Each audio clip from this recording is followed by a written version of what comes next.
এইখানে যে গলা কাটা একটা অভিবাসন ফি নেওয়া হয় এইটাকে কমাতে হবে।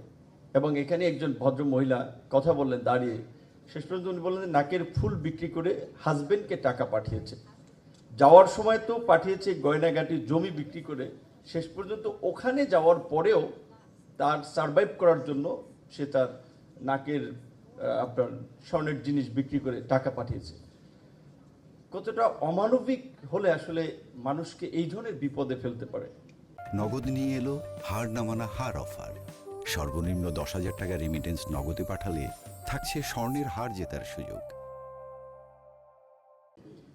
নির্বাচন কমিশনার, এই নির্বাচন কমিশনার তো আগের এক নির্বাচন কমিশনার একবার ধরেন একটা ইনফর্মালি বলেছিল আর কি, যে টাকা যদি কেউ দিতে চায় আপনি নেন, কিন্তু ভোট দিবেন আপনি চিন্তা করে সঠিক প্রার্থীকে। কারণ কি, টাকা ছিটাচ্ছে নির্বাচনের মাঠে।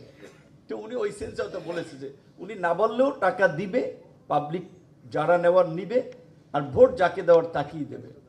তো ধরেন আমাদের এক্সিস্টিং সিস্টেম, আমরা যেটা বলি যে বাংলাদেশের গত 17 বছরে আমরা যেটা দেখেছি 28 লক্ষ কোটি টাকা দেশের বাইরে পাচার করে নিয়ে গেছে, ব্যাংকগুলোকে একেবারে শেষ করে ফেলেছে, যার ফলে ব্যাংকিং খাতে এখন মানুষের আস্থা ফেরানোটা খুব একটা ডিফিকাল্ট, সরকারের জন্য চ্যালেঞ্জিং হয়ে দাঁড়িয়েছে, যে ব্যাংকের প্রতি বিশ্বাস করাটা মানুষের জন্য ডিফিকাল্ট হচ্ছে কয়েকটা ব্যাংকের কারণে।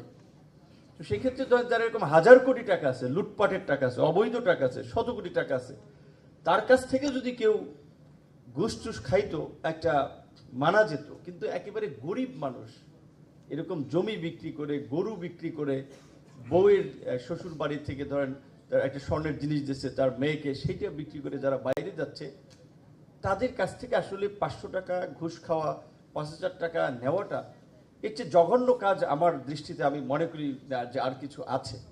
তা আমাদের যারা বিভিন্ন দপ্তরে সেবা দিচ্ছেন তাদের প্রতি আমার এটা আহ্বান থাকবে যে আপনারা সেবার ক্ষেত্রে যেটা ওইপি মডেল সংযুক্ত করেছে একটা ট্রান্সপারেন্সি আনয়নের জন্য, কাজে আপনারা একটু আন্তরিকতার সাথে কাজ করবেন।